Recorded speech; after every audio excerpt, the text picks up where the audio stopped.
Eu saúdo a todos, eu sou Marçal Justem Filho e falarei sobre um artigo que escrevi denominado Direito Administrativo da Emergência, um modelo jurídico. É um artigo que propõe uma solução jurídica para contratações administrativas pactuadas antes da atual emergência, da atual crise e que podem não ser mais viáveis economicamente. A proposta é a da preservação do Estado de Direito, a rejeição a qualquer proposta, qualquer sugestão de resolver as dificuldades mediante o afastamento de regras, princípios do ordenamento jurídico.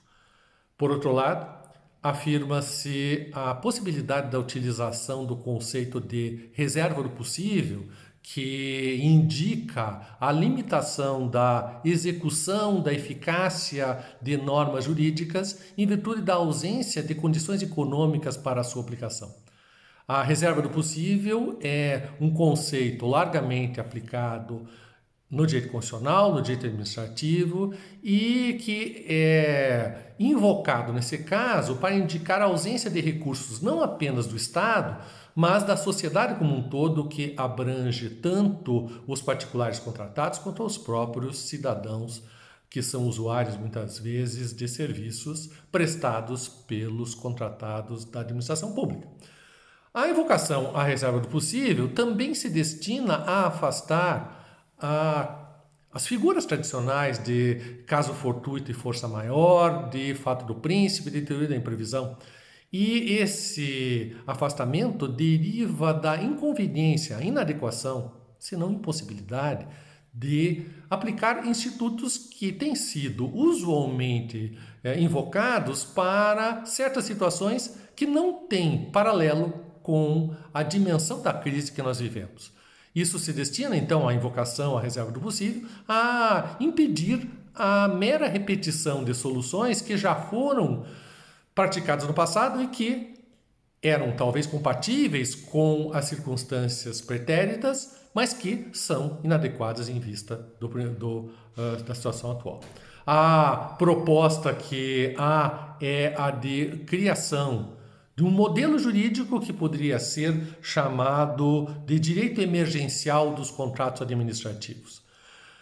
Trata-se de reconhecer que houve dificuldades supervenientes. Essas dificuldades supervenientes podem, inclusive, ter levado à ruptura irreversível da equação econômico-financeira dos contratos. A dimensão da crise afasta a viabilidade da aplicação dos institutos tradicionais,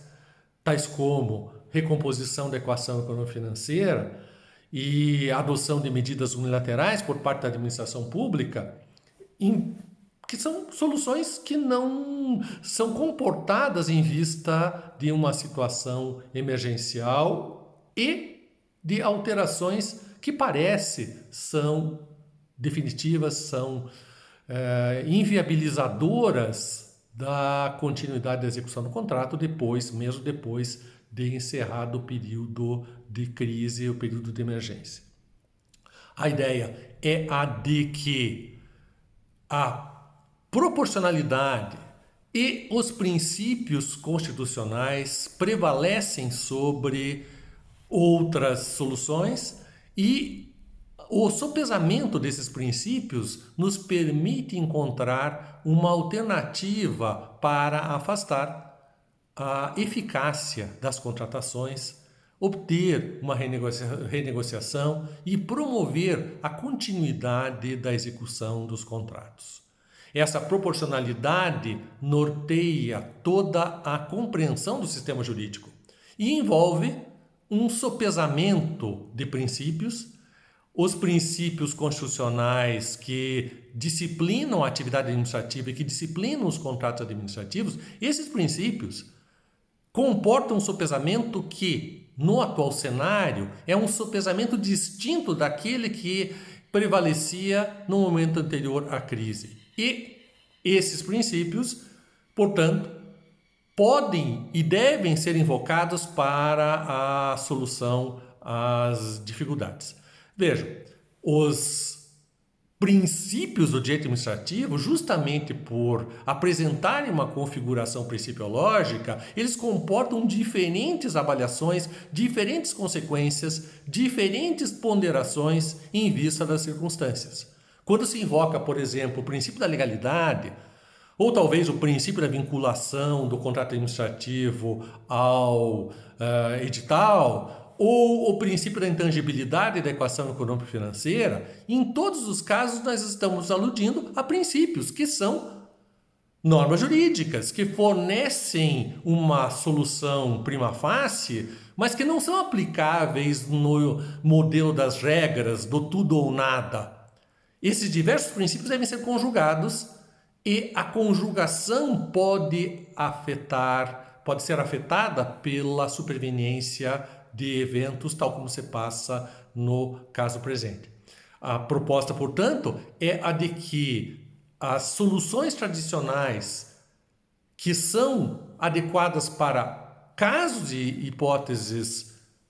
destituídos de extraordinariedade, tal como no presente, essas soluções devem ser afastadas e é cabível promover uma renegociação que inclusive afete a equação econômico-financeira e que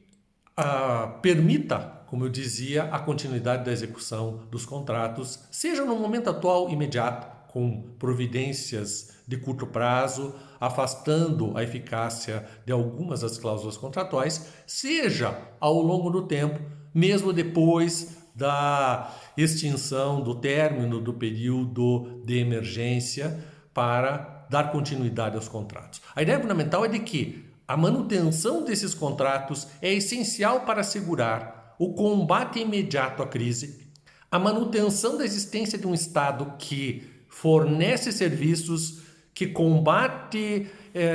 a crise, como também, no momento posterior, esses contratos são essenciais e serão essenciais para a retomada das atividades indispensáveis ao desenvolvimento econômico nacional. Então, uma concepção formalista poderia impedir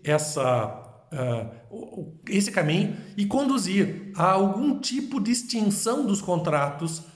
seja por inadimplemento imputado ao particular ou à administração pública, seja por obstáculos intransponíveis, o que conduziria a uma situação muito mais grave do que a atual, uma situação caótica com a suspensão, a interrupção de serviços públicos, com, eventualmente, a necessidade de longos processos de licitação e com todas as implicações conhecidas nesse caso. A proposta defendida, portanto, é de uma renegociação dos contratos, inclusive no tocante a cláusulas essenciais, com uma concepção de princípios de proporcionalidade que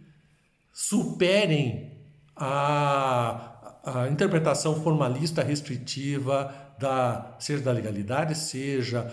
da vinculação à licitação, seja da isonomia, para permitir alterações significativas dos contratos. Isso não significa, obviamente, defender qualquer tipo de benefício indevido para particulares contratados. A eventual atenuação de obrigações deve ser acompanhada da também atenuação de direitos e vantagens para os particulares. E isso deve ser feito no bojo de um processo administrativo, com ampla participação de todos os órgãos da administração pública, com a apresentação de documentos e fundamentos econômicos que justifiquem as decisões adotadas, de tal modo que seja possível neutralizar, reduzir, minorar os efeitos de uma crise sem precedentes. Muito obrigado. Espero que essa consensualidade e essa compreensão permita a evolução do direito administrativo brasileiro, mas certamente da satisfação dos direitos fundamentais de toda a população.